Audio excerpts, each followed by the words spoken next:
Welcome into Fantasy Baseball today on Monday, June 23rd. I am Frank Stampfl, joined by Scott White. Today on the show, we have another big prospect promotion. Jacob Misiorowski looks pretty legit. We got a rough weekend for catcher injuries, waiver ads, injury replacements, all that fun stuff, and much more.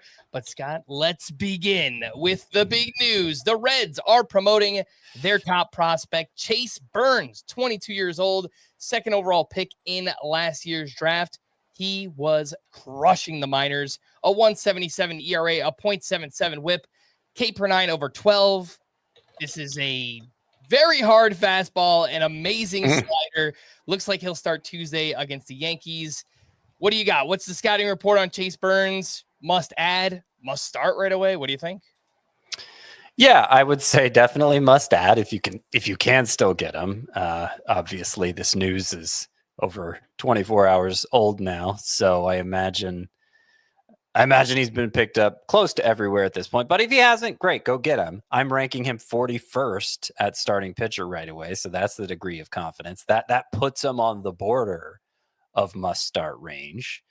His first start is against the Yankees in a one-start week. So, you might play it safe just to see how he acclimates to the majors. But I think Chase Burns has the potential to be the most impactful call-up of all for fantasy because we have seen high-end pitching prospects in general have an easier transition to the majors than hitting prospects in recent years.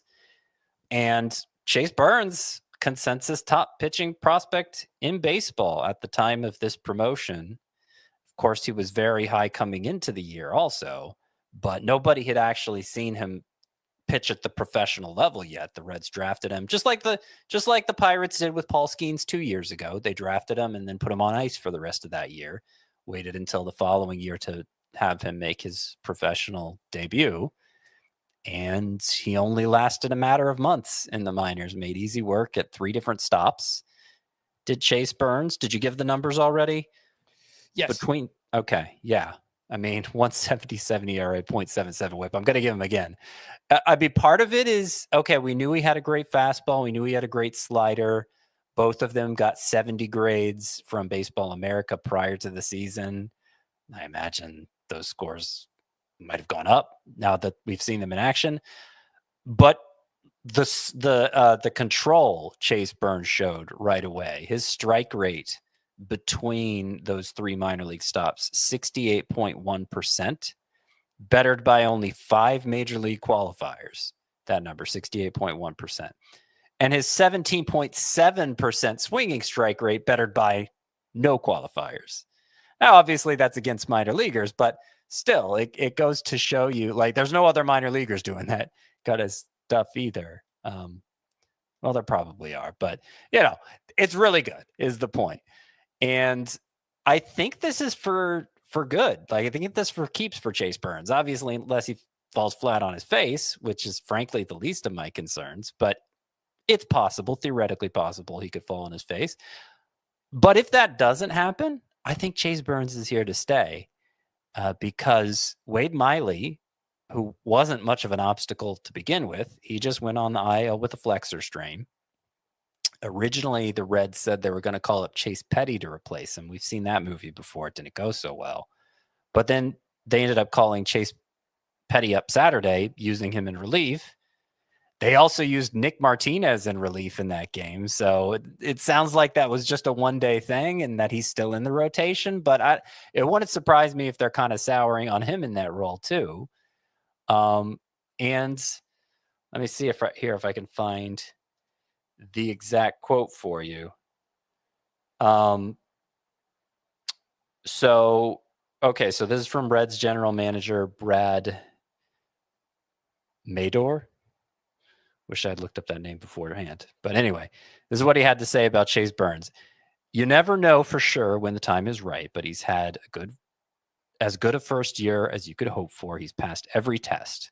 We've moved him to every level, and he continues to get better and stronger. We feel like now is the right time for him and for us. We feel like he's ready, and we have a spot open. He gives us the best chance. Now, that doesn't sound to me like it's a spot start, It sounds to me like we're going to run with them for as long as it lasts. And I don't know, he may face an innings complication later in the year. He hadn't taken on the workload Paul Skeens had in his college career. But the Reds are on the verge of the playoff race right now. And these are going to be meaningful innings Chase Burns is throwing, at least for the foreseeable future. So I think all that adds up to me putting him just outside my top 40 at starting pitcher. Yeah, I mean, that is a worthy ranking of Chase Burns, who, as we pointed out, I mean, the minor league numbers are just awesome, and everything, the eye test looks like he's ready. And just to think about a rotation that's headed by Hunter Green and Chase Burns when Hunter Green is healthy, I mean, that is some pretty fun stuff there for the Reds. So Chase Burns getting called up this week, faces the Yankees his first time out in Great American Ballpark. You know, maybe you play it safe. Obviously, Yankees lineup has been inconsistent recently. They've struggled, but obviously have put up some big games this season as well. So totally get it if you want to kind of play it safe there. But yeah, anywhere where he's available, Chase Burns, he's up to 76% rostered on CBS, but 10 team leagues, points leagues, anywhere where he's out there. If you play on Yahoo, ESPN, go add Chase Burns, because this is a massive, massive talent here. So, and I just want to add, I wouldn't be afraid to start him against the Yankees. I don't think it's a must, just out of an abundance of caution. But he went 7 innings in his final AAA start. So this wasn't a minor leaguer going 4 and 5 innings as they were, being really careful managing his workload. He's ready to go the distance. Yep, 100%. Again, that is Chase Burns. Let's get into the rest of this weekend's action. Oh, my goodness gracious. Oh, my goodness gracious. Players of the weekend.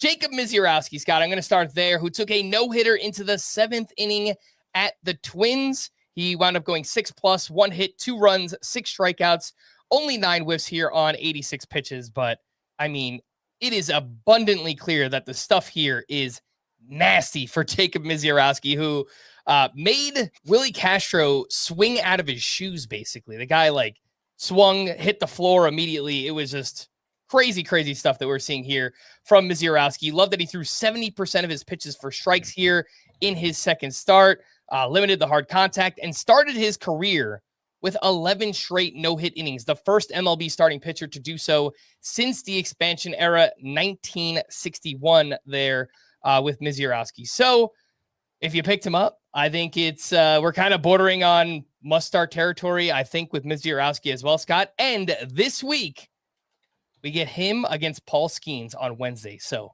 buckle up. That should be an amazing one here. Misiorowski has been awesome so far.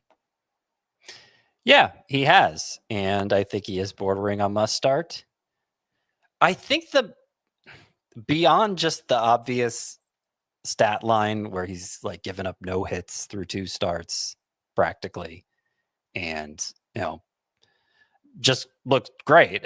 2 great starts in a row to begin his major league career. 2 starts, you couldn't ask for much more. That's obviously very surface level and speaks for itself. I don't want to diminish it. That is the most notable thing about Jacob Misiorowski so far. But because I am paid to say more than just the obvious, I do want to note that he has missed surprisingly few bats so far. His fastball specifically has a whiff rate below 20%. It's not a big deal. And his most the pitch that has the highest whiff rate is a slider with 33%, which is just, for a best pitch, it's not that high. It's not a big deal. It really isn't. But it's something I'm going to keep an eye on, because if it continues throughout his rookie season, it will have me scratching my head a bit, given how good the stuff is for Misiorowski. So I'm just pointing it out. All right, Scott. I get it, but it's only 2 starts. And I know it is, but I'm saying it's 2 starts that, in theory, how could you ask for more? He's given up a combined 1 hit in those 2 starts. So it's kind of surprising he isn't. I don't know. It was great in the first start, 14 whiffs on 86 pitches. It was 9 on 86 in the second start. I understand. It just made me say, am I supposed to keep it to myself? No, I mean, that's what we are here to do. Yeah, would like to see more whiffs, but obviously they were there in the first start, and just watching him, I mean, the stuff looks nasty. So I would bet on more whiffs coming for Misiorowski, and against the Pirates this week, I think he should be able to generate some whiffs in that start as well. And because it looks like he's sticking around and he's so good, Scott, we have a soundbite for Misiorowski. Here we go. Because I'm the Miz, and I'm awesome! He has been pretty awesome. All right, Scott, let's get into your player of the weekend. Jose Soriano did it again. He's looked great. Yeah, he has. This is 3 starts in a row. I'm regretting bringing up the Misiorowski thing. I don't know. Can we just restart the podcast? I feel like people are going to be like, Misiorowski hater, which I shouldn't care what people say, but like, it actually isn't a big deal. It just made me say, and that was the note I had on Misiorowski. So I'm sorry. Definitely going to hear from people on that, Scott. But I'm sorry I did it. I'm sorry. Objectively speaking, you are right that one start had a bunch of whiffs and one start didn't. So you're just pointing out. I know, but like, am I just supposed to sit here and be a computer spitting out facts? No, I'm not. Misiorowski. He's awesome. All right, let's talk about Jose Soriano. So this is 3 great starts in a row, and it's getting real. A 3-start trend. Like, arguably, he just had the 3 best starts of his career, all consecutively here. 2 of them double-digit strikeouts, including this latest one against the Astros. And specifically in this start against the Astros, Jose Soriano, he got a lot of whiffs on both his curveball. 10 of the 19 came on the curveball, but also 5 came on his slider, which he threw only 10% of the time. And for the season, its usage is less than 10%. But it has a great whiff rate, that slider. It has his best whiff rate of any pitch. And so if we're starting to see Jose Soriano incorporate that slider more, and if it's playing off what had been his best pitch, the curveball, more, then, or at least his best whiff pitch, the curveball. If it's playing off his curveball well, then I don't know. There may be another level here for Soriano, who is already the best ground ball pitcher in baseball, as I've pointed out before. He's also been throwing more strikes during this stretch, which makes a big difference. Walks have been one of his biggest Achilles heels since joining the rotation. For what it's worth, Soriano credits this 3-start surge on mechanics. He's shored up his mechanics. He said he didn't go into more specifics than that, but he shored up his mechanics. Logan O'Hoppe, his catcher, said that right now his whole arsenal is working. There have been times this year where one pitch was going great, but not the other. He's saying they're all working right now. I'm presuming he's has the slider in mind when he's saying that, because I think like it's as many at bats as that pitch is missing on its own. It does seem to be a legitimate weapon here for Soriano now. So I would say that between him beginning to broaden his arsenal and throwing strikes more here recently, and already the existing ground ball skills, there's a lot to like here about Soriano, and I have him among my sleeper pitchers again for this week. The team he is facing is the Nationals, so kind of a middling offense there.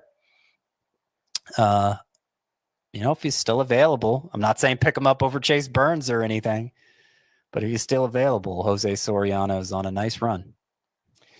Yeah, I think definitely behind Chase Burns here for Jose Soriano, but the last 3 starts, just to put numbers to it, 20 2/3 innings, 2 runs, 28 strikeouts to 6 walks. So, Soriano is figuring things out right now. He gets the Nationals this week, 69% rostered. I would say after Chase Burns, though, he's probably at the top of the list of names that are somewhat available. Like of the waiver wire pitchers that we'll talk about later, I would say that I'm probably most excited about Jose Soriano there. So as we'll learn, Chris Sale, big injury from this weekend. You do need replacements there. If you lost Chris Sale, I think, Jose Soriano is a name that you can look at for this week and perhaps beyond that as well. Do want to bring up one more pitcher here, Scott. Big performance this weekend. Clarke Schmidt, who was pulled with a no-hitter after 7 innings against the Orioles. Just 2 walks, 5 strikeouts. Didn't have many whiffs here. Of course, we want more whiffs. 8 whiffs on 103 pitches, but this is a great little stretch here that Clarke Schmidt is on. 3 scoreless outings in a row. It's 20 2/3 shutout innings, 6 hits, 5 walks, 15 strikeouts during that span. The overall numbers, he's down to a 2.84 ERA, a 1.06 WHIP. And so I just wanted to highlight a great start for Clarke Schmidt this weekend. Kind of wish they let him try for the no-hitter, but he's someone that's kind of been steadily moving up the pitcher rankings over the past month or so, at least for me. Yeah, I mean, for good reason. So last 3 starts, he's allowed a total of no runs and on 6 hits. 6 hits in 20 2/3 innings for a guy who has a fly ball rate around 46%. That's pretty high, and that's a good way to avoid hits. Fly balls don't often turn into hits unless they're home runs, but well, average exit velocity against Clarke Schmidt only 87.8 miles per hour, pretty low. So good combination for hit prevention there. High fly ball rate, low average exit velocity. And yeah, he's looking good. I think Clarke Schmidt is somebody who needs to be rostered almost everywhere now. Yep, and 72% started on CBS, 89% rostered for Schmidt. I would be okay getting him in there against the Athletics this week. I don't know that he's like a must-start pitcher yet. The Athletics can be dangerous at times too. They put together some big, home run performances, but the way Schmidt is pitching right now, definitely want to get him in there. And one more name I just got to mention, Scott, the big dumper, Cal Raleigh. He is insane, man. 4 more homers this weekend. Massive game on Friday. 3 for 4, 2 homers, 1 steal in that game. Last 5 games total, it's 10 hits, 5 homers, 10 runs, 12 RBI, 2 steals. He has 31 homers here on June 23rd. I mean, it has just been a magical season for Cal Raleigh, who I think Chris and I spoke about this last week. He's putting together the best fantasy season by a catcher ever right now. I don't think he's going to keep this pace up, but I would have said the same thing a month ago, and just kind of kept doing it. So I have moved him up to my number 1 catcher, Scott. Are you there yet? Yeah, I moved him up when I updated the rankings last week also. And you're exactly right. I mean, we keep saying, oh, yeah, he's going to slow down. It hasn't happened yet. He's now 17 away from the single season record for most home runs by a guy who primarily played catcher. That was Salvador Perez a few years ago, of course, hitting 48. But it seems like a slam dunk Cal Raleigh's going to get there, right? Is he going to hit 60 home runs as a catcher? I would strongly bet against it, but career low strikeout rate, career high pull air rate, which it had always been very high for him, but 37.4% is about the highest I've seen. I don't have a leaderboard to see if he actually leads the league in that, but that is a dark red color on Baseball Savant. So he's always had a swing for home runs, but he's leaning into it even more this year, and we're seeing the results. Yeah, would be cool to get the first 50 home run season by a catcher, and looks like we are trending towards that right now. And look, I still think Aaron Judge is the leader for AL MVP, but man, Cal Raleigh is he's making a little bit closer here. So didn't he win Platinum Glove last year? Cal Raleigh? Yeah, as like the best defensive player, regardless of position. He might have. Let's see, Platinum Glove, Cal Raleigh. Yeah. So adds a lot of defensive value there too. Yeah, he did for the American League last year. So how about that? Massive, massive season there from Cal Raleigh. Big thanks to those watching us live on YouTube. We do appreciate you being here. Make sure to hit that like button and subscribe if you haven't already. Let's take a break, and we'll be back right after this. Here we go. The 2025 CBS Sports NFL schedule is here. 18 glorious Sundays. He's got his receiver touchdown. Filled with rematches. Oh, the play of the year. And rivalries. Touchdown, Bengals. Plus, plenty of superstar showdowns. And an epic matchup between the Chiefs and Cowboys on Thanksgiving. Clear your Sundays beginning September 7th for the NFL on CBS and Paramount Plus. Welcome back in Fantasy Baseball. Today, let's hit the news and notes from the weekend. And already mentioned this one, but a big loss as Chris Sale went on the IL with a fractured left rib cage on Saturday. He made a diving play in the ninth inning of Wednesday's start, and apparently that is when he suffered the injury. Brian Snitker said he has no idea how long this will be. Scott, any timeline that we throw out there will be just pure speculation, but have you seen or heard or thought at all about how long this could be for Chris Sale? How long it could be? I mean, theoretically, it could be the rest of the season. A rib injury can be tough, especially for pitchers. I think I read that I don't think I read this. I read this, but that the average rib fracture for a pitcher is like a 2-month absence. Oof. But it can be shorter. And I am hopeful it'll be shorter for a few reasons. One, Chris Sale didn't so much as wince on that diving stop where he apparently suffered the fracture, and he stayed in the game and struck out the next batter, a really good one in Pete Alonso. Started feeling it the next day, apparently, which, fractured rib can be really painful. So that makes me hopeful it's not as severe as the typical one. And two, the Braves are not offering a timetable. They say they're waiting until the symptoms subside for Sale before speculating when he'll return, which tells me they're hopeful also that it'll be on the shorter end. But realistically, it could be a couple months. Mm-hmm. You have to be prepared for that possibility.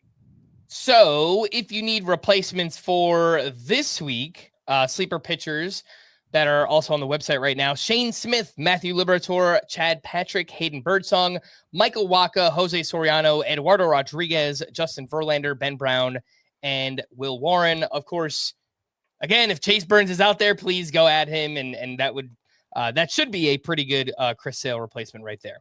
Corbin Carroll has missed 4 straight with a bruised left hand and will undergo an MRI on Monday. Whatever we hear about the MRI should determine whether or not we play him this week, Scott. But which way are you leaning, just what we know right now? Start or sit Corbin Carroll? I mean, because he's Corbin Carroll, I really want to start him.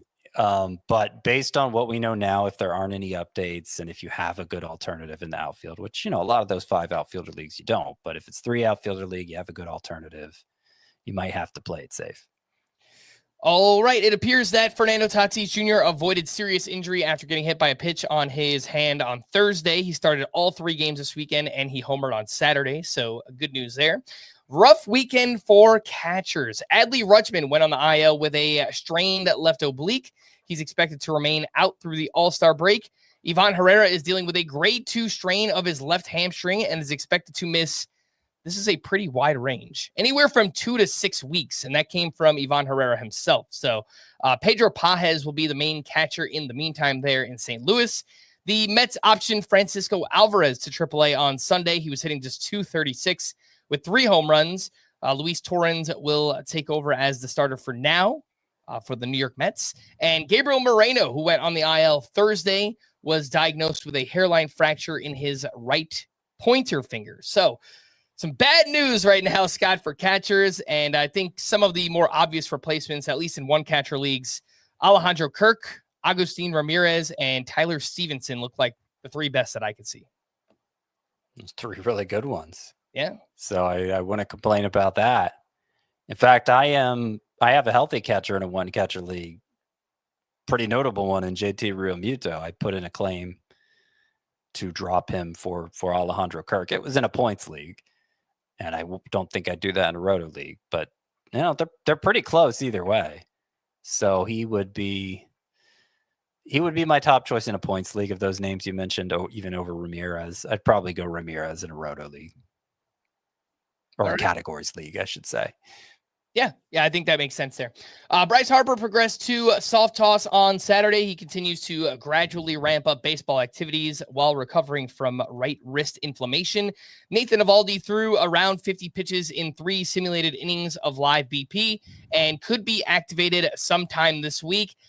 Kind of feels too risky to start, Scott, unless we get confirmation on Monday. Hey, Eovaldi's back. He's starting this game. If we don't get that confirmation, I think I would play it safe, not start him this week.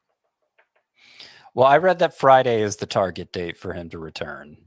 Okay. So I don't know if that's enough for you. I mean, he's still coming back from missing several weeks and not having a rehab assignment. So I imagine that the start will be on the shorter side. I'd prefer to sit Eovaldi even with the expectation he starts Friday. Alex Bregman has begun his baseball activities progression. He's on the IL with a strained right quad. It sounds like he could return without a rehab assignment as well. Shota Imanaga's next start will come with the Cubs this week. He got up to 72 pitches in his last rehab start on Friday. Scott, do you start Shota Imanaga in his first start back? I mean, at least he's had a real rehab assignment, so I'd be a little more likely to than Eovaldi. Generally, unless it's like, true ace level talent, and Imanaga wasn't pitching like that before the injury. His strikeout rate was way down this year. I'd prefer to play it safe. Robert Suarez was issued a 3-game suspension after hitting Ohtani with a pitch Thursday night. Suarez is appealing the suspension. Luke Weaver was activated Friday, and Aaron Boone said Weaver and Devin Williams will both see save chances moving forward. Luke Weaver blew the game in the 8th inning on Friday, and then Devin Williams picked up the save on Sunday. So, I mean, that's one notch in the favor of Devin Williams, Scott, but this sounds like it could be maybe a frustrating situation for fantasy. Yeah, I don't expect it to last. I think it's Devin Williams. That's my honest feeling. All right. Wyatt Langford missed Friday and Saturday with back stiffness, but returned to the lineup on Sunday. Michael King said Friday he's very confident that he'll pitch again this year. The pinched nerve that he's dealing with is to the long thoracic nerve, which is rarely encountered in baseball injuries. The Padres are currently in the discovery phase of the injury, and King has seen several specialists across the country. So while I appreciate his optimism, I don't know that anybody really knows what's going on with this Michael King injury. So I don't know when he's going to be back. We'll see. Tyler Glasnow began a rehab assignment at AAA on Sunday. AJ Puck underwent Tommy John surgery last week. Max Scherzer will make his Blue Jays debut this Wednesday against the Guardians. And he said, quote, "My stuff is fine. I'm trying everything I can to manage this thumb and make sure I can recover. There's no knowing. Just have to get out there," which is pretty much how we've been operating. It's everything that we've said about Max Scherzer. I think I would pretty clearly put him definitely behind Chase Burns, but I think I would put Scherzer behind even Jose Soriano, who's pitching well right now too. Yeah, I agree. I mean, Scherzer himself didn't sound optimistic that he'd be able to avoid any recurrences with the thumb there. And yeah, I think it's amazing how he basically, like almost verbatim, he said what we've been saying on the podcast about the thumb and the concern level there. And you hope for the best. There's still talent, but it's been a long time since he's been able to string together enough starts for you to really trust him. Jake Berger was placed on the IL with a strained left oblique. The Rangers recalled Justin Foscue from AAA, but it sounds like Ezekiel Duran will see the majority of playing time at first base in the meantime. Jordan Westburg was out of the lineup Sunday with a sprained left index finger. The Orioles are hopeful he'll return in 2 to 3 days. Scott, what do you do with Jordan Westburg this week? We'll probably sit him. I mean, 2 to 3 days, you're talking about him missing half the week potentially. In a deep enough league, that may be good enough because the alternatives are so bad, but I think in most cases you sit Westburg. Roki Sasaki has restarted his throwing program by playing catch from 60 to 90 feet Aaron Boone said that Luis Gil is on track to return in late July or early August. He's been out all season with a lat injury, 54% rostered if you want to stash Luis Gil. The Twins scratch Willie Castro from Sunday's lineup due to a right wrist soreness. Tyler O'Neill resumed a rehab assignment Sunday at High A. He's been out since May 18th with a left shoulder impingement, and O'Neill is 44% rostered. Just feels like a name to stash in roto leagues for now with the 5 outfield spots there. Yeah, agreed. Christian Campbell, who was demoted on Friday, will primarily focus on learning first base at AAA. Ryan Yarbrough went on the IL with a right oblique strain. Alan Winans will start Monday against the Reds, and formerly of your Atlanta Braves. Scott, I know you have done the Alan Winans experience, but his minor league numbers this season are awesome. So the most likely scenario is this doesn't work out, but I'm at least a little intrigued in deeper leagues just to see what he could do. The minors this season, 0.90 ERA, 1.04 whip, 10.6 K per 9 for Alan Winans. Yeah, probably not. He's a journeyman and he's almost 30, right? So probably not. And you certainly wouldn't want to run him out there right away. But, he had a couple of quality outings in his spot starts for the Braves, and I don't think is a total pushover. And those minor league numbers, the Yankees have done some interesting things with minor league pitchers over the years. It's possible there's something new here. And some other names who went on the IL this weekend: Jorge Soler with back soreness, Davis Martin with a right forearm strain, and Hunter Dobbins with a right elbow strain. Let's get into the waiver wire pitchers from the weekend. Again, if you need some Chris Sale replacements, hopefully this can help. Some names here in shallower leagues. Will Warren turned in a quality start against the Orioles, 6 1/3 innings, 2 runs with 6 strikeouts. He gets the Athletics this week and one of Scott's sleeper pitchers. Yusei Kikuchi had a great start against the Astros, 7 innings, 2 runs with 9 strikeouts, 0 walks. Completely changed the pitch mix in this one, had 18 whiffs on 103 pitches. So pretty good one there from Yusei Kikuchi. Jose Soriano, who we spoke about, and then Clayton Kershaw, who was solid against the Nationals, 5 innings, 2 runs, 4 strikeouts.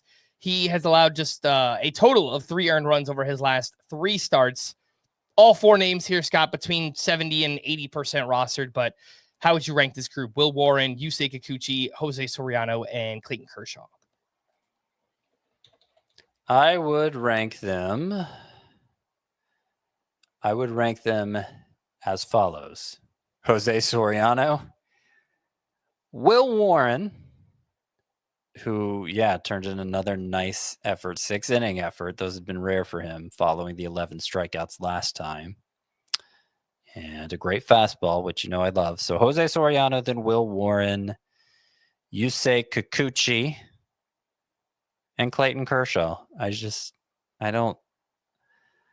Kershaw may do a decent enough job at run prevention, but I think the outings are going to be short pretty much always, and the strikeout rate's not going to be that impressive. And I just don't think, I think the good he does for you in his good starts is going to be too little to move you, really. And then there's always the risk of things just going sideways one start and you regretting ever picking him up.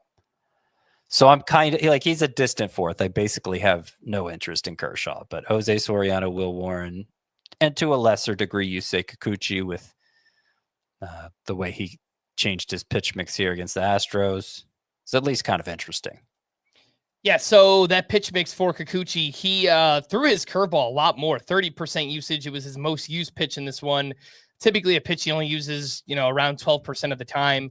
And that curve got 8 of his 18 whiffs. So changing things up here in a matchup against the Astros, a team that doesn't really strike out too much. So pretty interesting stuff there from Kikuchi. But I do think, third on this list at the highest is where I would rank Kikuchi as well. Let's move on to the next group, which includes Brady Singer, who took a tough luck loss at the Cardinals. 6 innings, 1 run, 7 strikeouts for him. Lucas Giolito turned in a quality start at the Giants, 6 innings, 4 runs, but only 2 of those were earned with 5 strikeouts. He has a quality start in 3 straight. Jeffrey Springs, a great start against the Guardians, 7 1/3 with 1 run allowed, 6 strikeouts, 17 whiffs on 104 pitches. And Brian Bayo, a quality start at the Giants, 6 innings, 3 runs, only 1 of those earned with 6 strikeouts. He has 4 quality starts in a row. Scott, how are you ranking this group? Bayo, Springs, Giolito, and Brady Singer. Boy, Giolito, there had been some velocity gains in recent starts, but everything but his fastball. His fastball was fine, and that's the main pitch we've been looking at. But the slider was down almost 2 miles per hour. 7 whiffs on 83 pitches, obviously not that impressive. Good outing, just in terms of, it was technically a quality start, but I don't know. He's kind of, I kind of don't know what to think with him. Brian Bayo had a nice follow-up here and again leaned on that cutter that I know Chris was hyping up. I as a way to counteract left-handed batters, right? They had kind of ruined Bayo in the past, but might have an effective weapon. Well, so far 2 out of 2 starts showing that. But in terms of actual ranking, I am going to say Giolito 1, even though he's confusing. I still think there's the most upside there.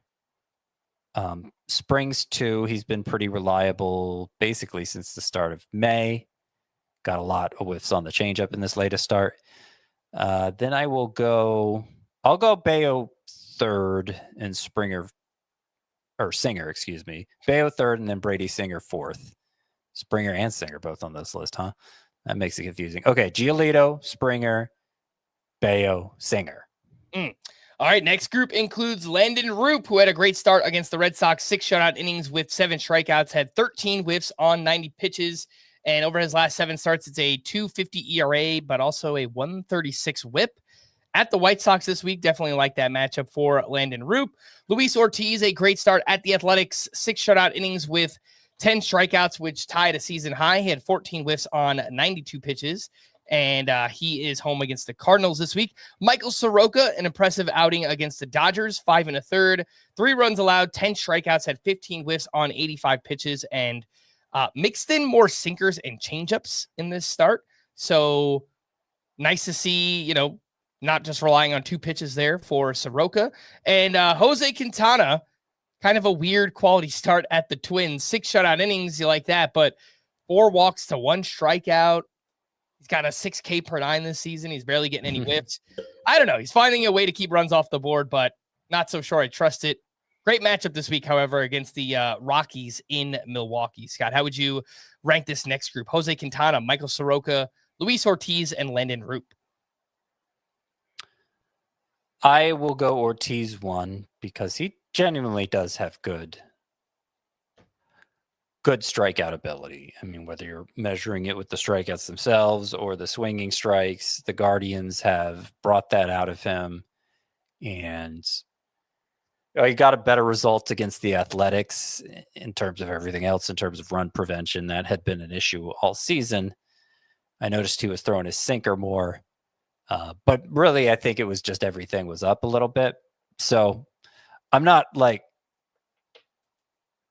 totally sanguine about Luis Ortiz. I think he's pretty, it's pretty scary starting him, but when there's that much strikeout potential, obviously higher ceiling, and he's at least contributing something useful. Even if he's bringing down your ERA and whip some, because it's not like any of these other guys is a sure thing as far as that goes. Landon Roop's had his ups and downs, but I'd probably put him 2nd, and then Michael Soroka, and then Jose Quintana. All right, in this last group, we have Andre Palante with a strong start against the Reds, 6 shutout innings with 4 strikeouts. He had 12 whiffs on 87 pitches. He has a quality start in 2 of his last 3 outings. Slade Ciccone, a strong start at the Athletics, 7 shutout innings with 3 strikeouts, also allowed 14 hard hits in this game. So perhaps a little bit lucky there for Slade Ciccone. Adrian Hauser, another quality start. This one at the Blue Jays, 6 1/3, 2 runs, 4 strikeouts, and velocity remains up around 1.5 miles per hour on all of his pitches this season. Adrian Hauser has allowed 3 earned runs or fewer in all 6 of his starts. More so deep league names here, Scott, but do any stand out? Adrian Hauser, Slade Ciccone, and Andre Palante. I think Ciccone might be better than everyone in the previous group.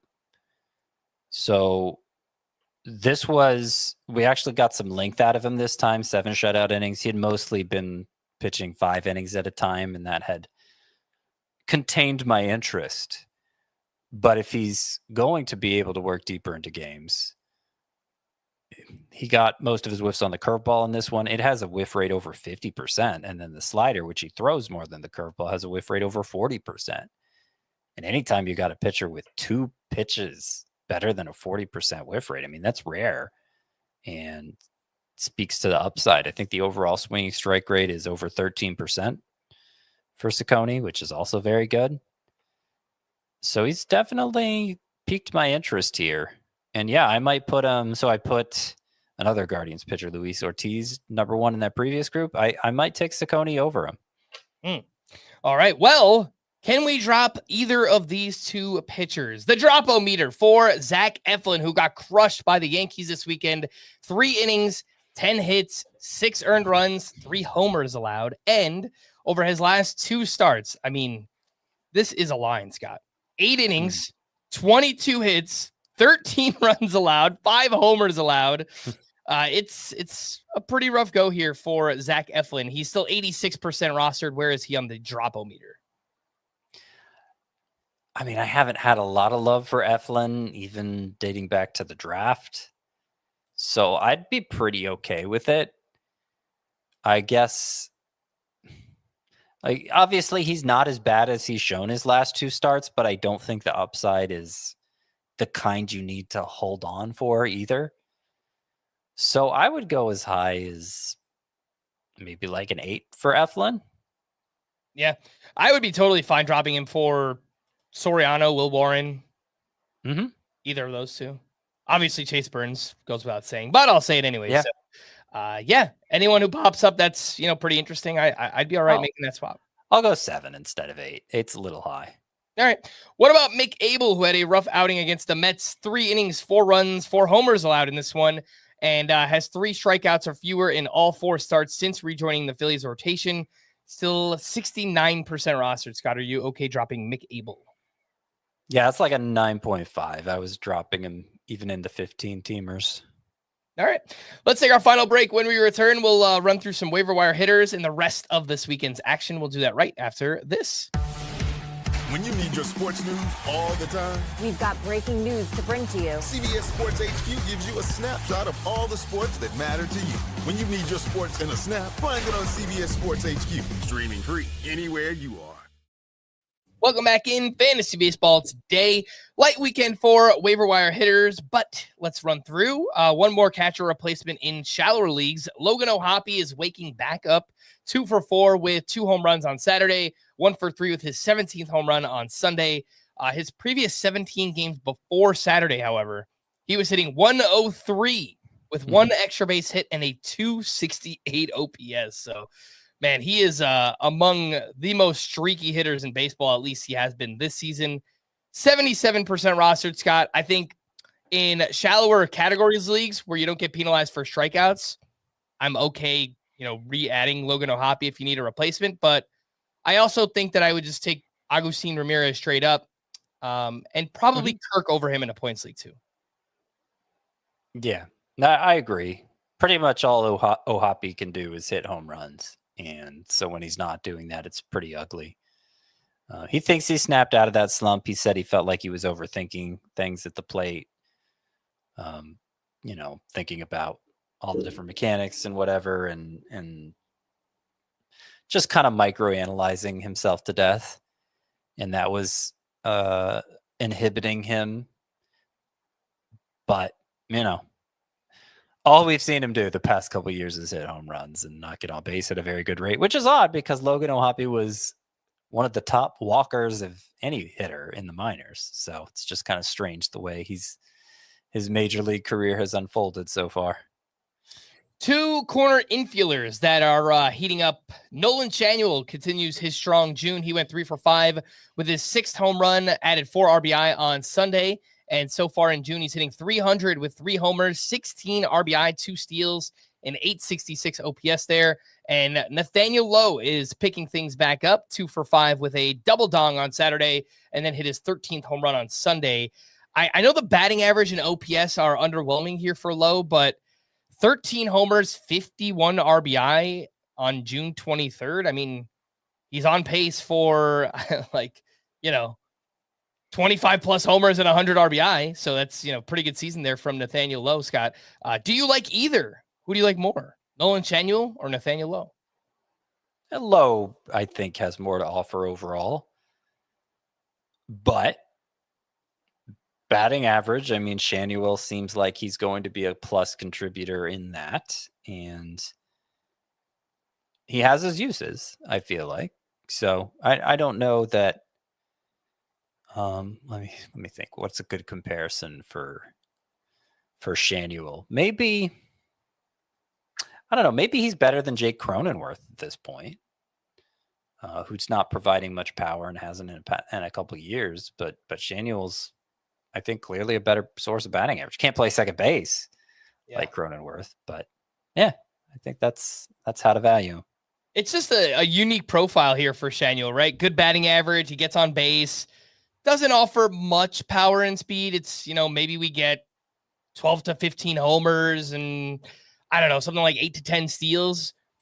It's useful. It's kind of a unique skill set for a first baseman, but not really anything that I guess is going to blow you away. Michael Toglia is someone that you were kind of hyping up towards the end of last week, Scott. Would you take Toglia over both of these corner infielders, Nolan Chanuel and Nathaniel Lowe? Look, he has the lowest floor of all of them. So if in a deep enough league where if you were to turn any of those loose for Toglia, you just never get them again. Yeah, probably not. But yeah, and I think in the standard size leagues, the kind most people play in, Tolia's upside with the power potential is enough that I'd chase that instead. And 2 deep league hitters. We have Wencel Perez continues to hit well for the Tigers, 2 for 4 with his 6th home run on Sunday. And so far in June, hitting 293, 5 homers, a 999 OPS for Perez. And Clarke Schmidt has been hitting well for the Giants, 4 for 4 with his 4th home run on Sunday. Last 11 games, he's hitting 370 with 3 homers, 13 runs scored, 2 steals, and OPS over 1,000. I don't think Clarke Schmidt will have some more to play once Matt Chapman is back. Although I guess they could give him run at second base. Tyler Fitzgerald has been pretty bad, but 2 deep league names here. Scott, any interest in a Wencel Perez or Clarke Schmidt? A little more in Perez, just because I think, particularly when you're talking a 5 outfielder league, a deeper roto league, you have to go deeper into the outfield pool than the infield pool, and it gets pretty ugly out there in the deeper 5 outfielder leagues. So Perez, we kind of did this with him a little last year too, got off to a hot start and quickly faded. He does have a pull air rate so far this year about on the level of Cal Raleigh, approaching 40%, which is insane. But in general, doesn't hit the ball that hard. I know the average exit velocity is kind of high right now because he's been so hot, but that's not really his MO. And I don't think there's a ton of upside here for Wencel Perez, but producing and playing right now, and I think usable in those deeper 5 outfielder leagues. And I've noticed that in some of those deeper leagues right now, it is tough to find outfielders. So I think Perez has a little bit of upside the way he's hitting the ball right now, pulling it like you mentioned, and playing a good amount there for the Tigers. So way better pickup than him. And I know he was out there in some of my 15-team 5 outfielder leagues, Jurickson Profar. Yeah. Like, you can't start him this week, obviously, but by the middle of next week, he'll be back and hitting second for the Braves. And we have our doubts about how it's going to go coming off this PED suspension, but I'd still bet on him being better than Wencel Perez moving forward. I won Jurickson Profar in Tout, Scott, which kind of stinks because the rules there, he has to go right into your lineup. So I'm taking a 0 for this week, but excited about what he can do after that. I never dropped him in Tout Wars, which infinite IL spots made that easier, but I'm proud of myself How much do you think I had to spend to get Jurickson Profar? $1,000 ad budget. Yeah. The bidding seemed constrained. I just don't think people have the headspace for him right now because he's not contributing, obviously. So out of 1,000, like 45, 53. Okay. Yes. Yeah. Right. I think that'll pay off. Yeah. I also I picked up Jacob Lopez for $74. So. Oh, that was high. Kind of an aggressive, but yeah, I thought people would be more aggressive on him. I think the next closest was 30 or something. So yeah, let's go, Jacob Lopez. I hope he's good. He might be. Yeah. All right, let's get into some starter sit decisions for this week, and I've got some pitchers who a little bit shaky right now. Jack Flaherty got crushed at Tampa Bay. Tampa Bay is also just a buzzsaw right now, the best team in baseball since May 1st, and they're just hitting the crap out of the ball. 2 1/3 innings, eight runs allowed, 3 strikeouts here for Jack Flaherty. And he's allowed 15 earned runs over his last 2 starts. Walks have been a problem. He just has not been as sharp as he was last season, Scott. 64% started for Flaherty. He's home against the Athletics this week. What do you think about using Jack Flaherty? It's probably fine. He didn't seem to have his curveball working in this latest start. It had 3 less inches of vertical break. And if that becomes an ongoing issue, it'll be a problem. But his numbers look a lot worse now than they did just 2 starts ago. 2 starts ago, he had a 3.41 ERA. His whip was, let's see, he had a combined 76 walks and hits in 71 1/3 innings. So the whip was great too. And I don't think you want to overreact to the 2 starts here. All right. What about Nick Pivetta, who is having a bit of a rough June here in the month so far? A 6.23 ERA, a 1.29 whip. And he is home against the Nationals this week, Sky. Any concern about Nick Pivetta coming back to life, coming back down to earth, and facing the Nationals this week? Well, the concern level isn't 0, but I'd still start him against the Nationals. His outing prior to this one was good. I understand 3 out of 4 have not been so good, but I haven't seen any red flags there other than just he's Nick Pivetta and he's let us down before, and maybe it's happening again. I need something a little more concrete than that to remove Pivetta from my lineup unless I'm just stacked at starting pitcher. All right, let's talk about Grant Holmes, who had himself a mixed start at the Marlins. 5 2/3 shutout innings, 5 hits, 5 walks, 5 strikeouts, 13 whiffs on 96 pitches. All 13 of those came on the slider, but pretty rough to see the control take a step back here, Scott. Grant Holmes is 60% started at the Mets this week, so tough matchup. What do you think about him? Well, I saw him from the 400 level. No, the 300 level, not the 400 level. Were your kids more excited that they didn't have to watch Bryce Elder pitch? They were pleased with that. And it was the one game the Braves won in that series, unfortunately, losing 2-3 to the Marlins after sweeping the Mets. Not a way to really get the mo going, turn your season around, especially losing Chris Sale during it. But look at this beautiful Flanagan's cup I got. Mr. Flanagan wearing the Marlins hat. Oh, that's cool. Yeah. I like that. So, yeah, he walked too many guys. Holmes did. I was about to drink a sip of water, but then I realized I got to keep talking. He walked too many guys, and you can't do that. But I still think he's good. He's not must start good, but he's must roster good. And the control gets away from him at times. But that slider misses a ton of bats. The curveball does too, actually. I wish he'd throw it more. He threw it hardly at all in this start. But overall, I'm still pretty satisfied with Grant Holmes, given the level of investment. All right. What about Sandy Alcantara, who turned in a quality start against the Braves? 6 innings, 3 runs with 4 strikeouts here, and actually doubled his slider usage in this one, made it his most used pitch. It was okay for him here. Strong June so far, 2.74 ERA, a 1 whip on the nose for Sandy Alcantara. He's at the D-backs this week. He's only 55% started on CBS. The D-backs are first in WOBA against right-handed pitching, Scott. So it's a nice stretch here for Sandy. Are we getting closer to just must-start territory? What do you think with him? I don't think so. I think we're closer to, like, you can use him if the matchups are there, if you're just, attrition's hit you and you don't have anyone better. But he's on a bad team still. He's not getting many strikeouts still. Done a good job last 4 starts, throwing more strikes. That seems to be the biggest issue. It was a 64% strike rate in this latest start, which isn't great, but the previous 3 were all 65 or better.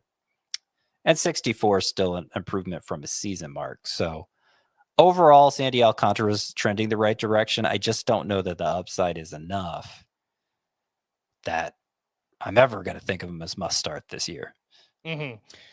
All right. And, it's our weekly conversation about Zach Gallen, who had another rough start this time in Coors Field. 5 innings, 10 hits, 7 runs allowed. Actually earned the win because he got so much support in this game, which is just crazy. He gave up 11 hard hits in this one.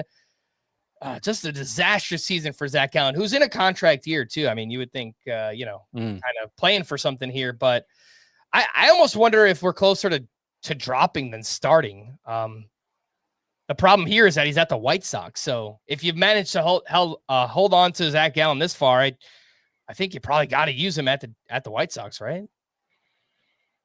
I mean, you don't have to, particularly if ERA and WHIP is your main concern in a categories league, in a roto league, especially where you keep those forever. It might be the last chance, for him to justify a lineup spot. If he doesn't come through against the White Sox, then I agree we're closer to dropping him than not. Depends on the league size, of course, but for the standard 12-teamers, I just don't see a lot of reason for optimism here other than he's Zach Gallen and, he's been good most of his career, which may be enough to just plant him on your bench. Like, we've seen sudden turnarounds for players who are having miserable seasons, and it could happen with him too. But I'm not eager to start him even against the White Sox, I have to say. The White Sox, you realize this, Frank? The White Sox have a better run differential, and not by a small amount, a better run differential than the Orioles. Ooh. Mm-hmm. No, I did not realize that. Yeah. But I also saw a stat, I think, at some point this weekend watching the Yankees and Orioles, that they have either the 3rd or 4th best record since the middle of May, I think, when Tony Manzolino took over. So they've been playing better, but they just had such a huge deficit to start the season. It still looks pretty ugly for them. So, yeah. Disappointing year, but you know what? You heard it here first. We did not have the Orioles in the playoffs this season, and that pitching has just been atrocious for them. Let's get into some hitters having big Junes. Yandy Diaz has 5 straight multi-hit games, and in the month he's hitting .405 with 4 homers and a 1098 OPS. Christian Yelich, your guy, Scott, who you never lost faith in, he's having a big June as well. .345 with 2 home runs, 14 RBI, 2 steals, and a 932 OPS. Eugenio Suarez is on another one of those power binges. He has 9 home runs in his past 14 games. He is now up to 25 homers for the season and 67 RBI. So pretty awesome year. Anything to add on Suarez, Yelich, and Yandy Diaz? Oh, I mean, not really. Yandy Diaz is now poised to have the 2nd best year of his career. His best was 2 years ago, obviously set a career high in batting average and home runs. And then pretty big drop off last year. I kind of thought he was aging out of fantasy usefulness. But apparently not, because he is probably bordering on must start at this point. Yeah, I never lost faith in Yelich. Good to see him delivering on my expectations. Suarez, his career high is 49 home runs, right? And now he's on pace for more than that with this sudden power explosion. So Can't really complain about anything he's doing either. It's been great. Two others that have been actually crushing it for much longer than just June, but Jackson Chourio has really picked things up. Last 29 games, he's hitting .298 with 5 homers, 25 runs scored, 22 RBI, 7 steals, and an OPS near 900. So it was a little bit of a slow start there for Chourio, but he's picked things back up. And Max Muncy, man, since getting glasses on May 2nd, 45 games, he is hitting .275 with 10 home runs, 40 RBI, 4 steals, and an OPS over 900, Scott. So Muncy of the Dodgers and Chourio have been great for like the past month or two, basically. So they have. Yeah. Seeing Chourio walk 3 times in a game was definitely out of character for him. He's walked 13 times all year. I don't know if this is updated with Sunday stats. Yeah, he has just 13 walks. Yep. Yeah, that's crazy. He has more stolen bases than walks. And nearly as many home runs as walks. So, look, he's behind pace as far as that goes. I think the rate will continue to improve just because it can only go up. But it's obviously held Chourio back early here in his major league career. All right, let's get into the rest of the leftovers from the weekend. And let's start with the pitchers. The first group, Jacob deGrom, a strong start at the Pirates, 6 innings, 2 runs with 7 strikeouts. Jose Barrios, great start against the White Sox, 7 2/3, 1 unearned run with 5 strikeouts. Dylan Cease bounced back with a quality start against the Royals, 6 2/3 with 1 run and 4 strikeouts, had 19 whiffs in that one. And Andrew Abbott continues to pitch well, this time at the Cardinals. 7 innings, 1 run, 3 strikeouts for him. Scott, anything on Abbott, Dylan Cease, Jose Barrios, and Jacob deGrom? So Abbott's now gone 7 innings or more in 3 of his last 5. He is one of the most fly ball prone pitchers in baseball, which can be a good thing or a bad thing.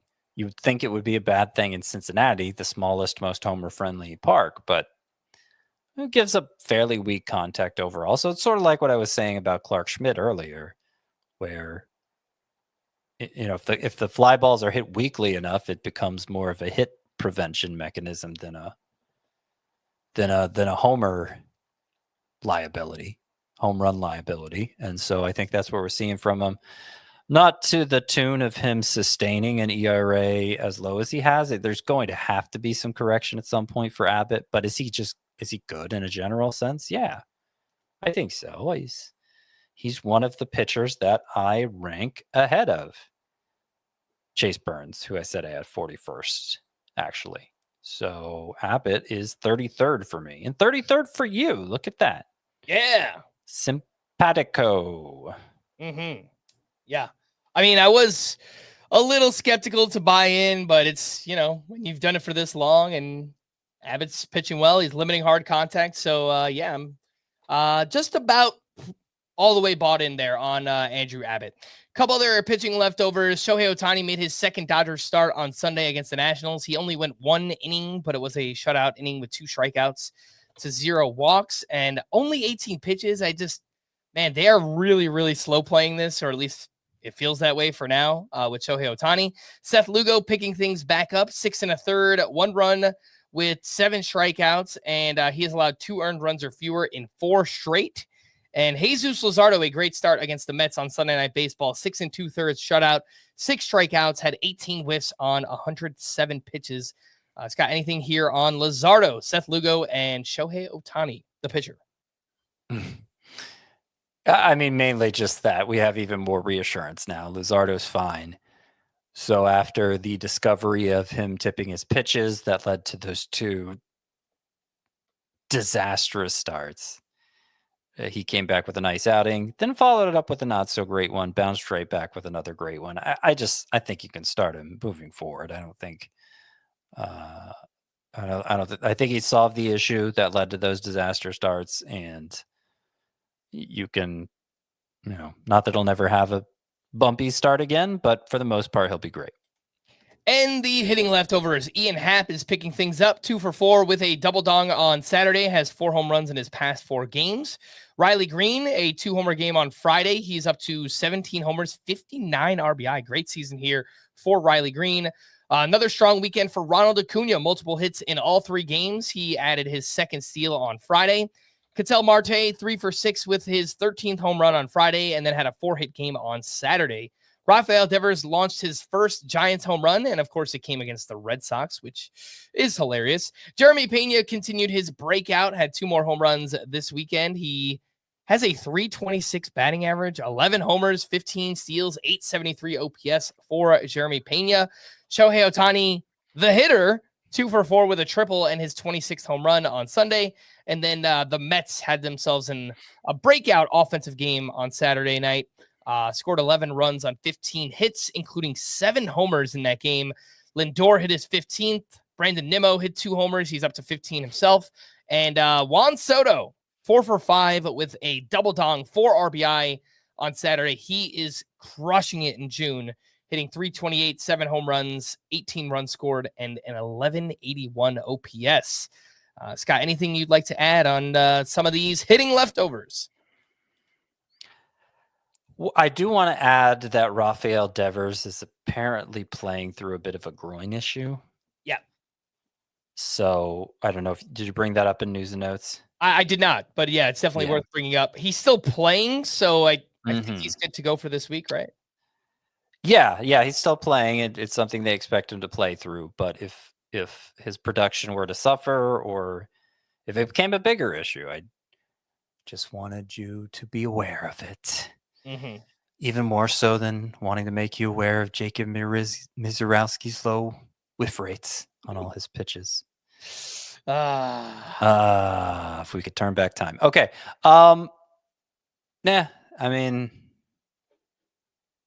yeah, these guys have been doing what they're doing all season, basically. So I guess Riley Green, the fact that he's so hot right now is...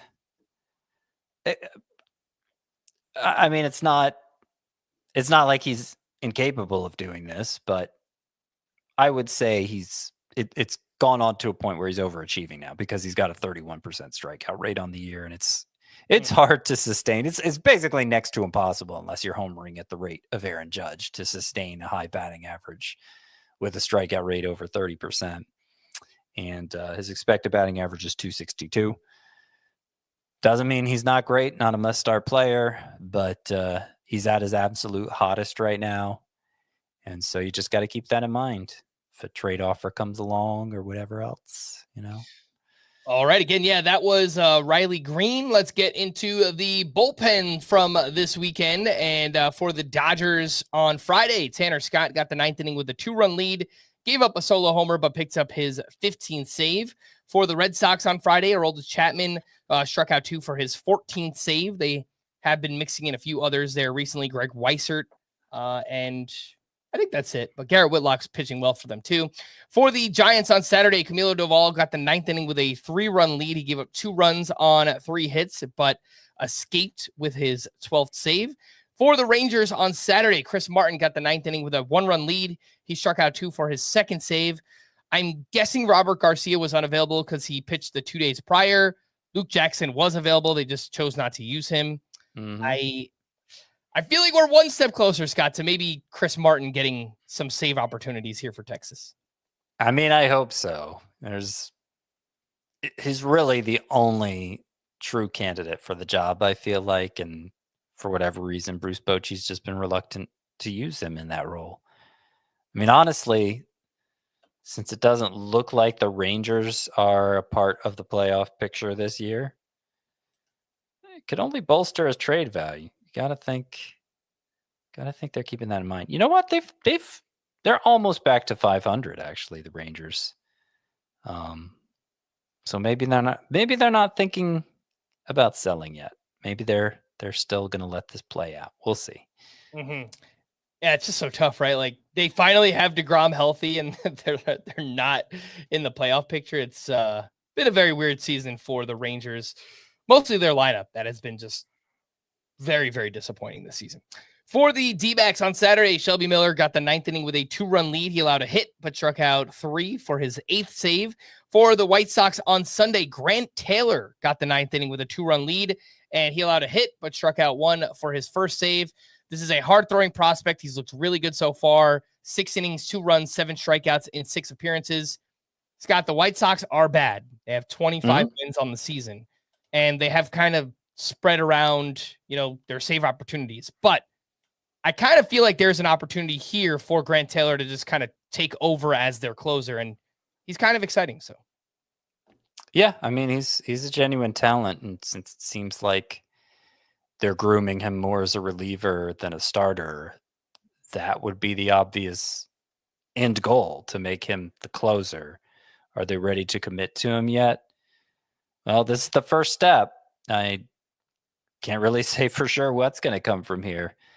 And in those leagues where saves are scarce, I'm thinking mainly those 15-team roto leagues, I was putting in some low dollar bids on Taylor, understanding that pitching for the White Sox, saves might be pretty scarce, even if he is handling the role himself. For the Marlins on Sunday, Calvin Fauché entered with 1 out in the 8th inning, a 2-run lead to face Drake Baldwin and Ozzie Albies. He got both of them out. And then it was Ronnie Enriquez who then got the 9th inning. Facing the bottom of the Braves lineup, he allowed a hit, but picked up his 2nd save. I hope we didn't get duped again. I still think Calvin Fauché is the most likely candidate to get the next Marlins save, but, they've tricked us before. And then for the Rockies on Sunday, Seth Halverson got the 9th inning with a 2-run lead. He picked up his 6th save, and take that, Scott, his 3rd save of the week. Yeah. Oh, man. I said he might only get 1 a month going forward. How many wins do the Rockies have now? The Rockies have, I think, 18 wins. First winning week of the season. They're 5-5 in their last 10 games. They are streaking, man. Their run differential is -202. Yeah. There's only one other team with a -100 run differential, and the Rockies are -202. My goodness. You know what other team is minus over 100? Is it I don't know, Marlins? It is not. They're -90. They have the 3rd worst run differential. White Sox? Nope. They're actually better than a lot of teams. Huh. I don't know. Better than the Orioles, they're tied with the Nationals. Athletics have the 2nd worst at -127. Bad pitching. Their pitching is so bad. Yeah. That has been a huge problem there. The lineup has some interesting pieces, as we've seen all season, but the pitching, not great there for the Athletics. Let's wrap up with to stream or not to stream on Monday. And the 3 that stood out most to me, Scott: Eduardo Rodriguez at the White Sox, Shane Smith on the other side facing the D-backs, and Chad Patrick against the Pirates. So 2 of those have good matchups. The best of them, talent-wise, Shane Smith doesn't. He has the Diamondbacks. I think I'll go Patrick 1, Smith 2, Eduardo Rodriguez against the White Sox 3. And then on Tuesday, my 3 favorites were Ryan Nelson at the White Sox, Justin Verlander facing the Marlins, and Charlie Morton against the Rangers. I guess I can't really argue with that. The selection seems worse than on Monday. I'll probably give Verlander the edge. He'll be coming back from paternity leave, so he'll have that dad strength going against the Marlins.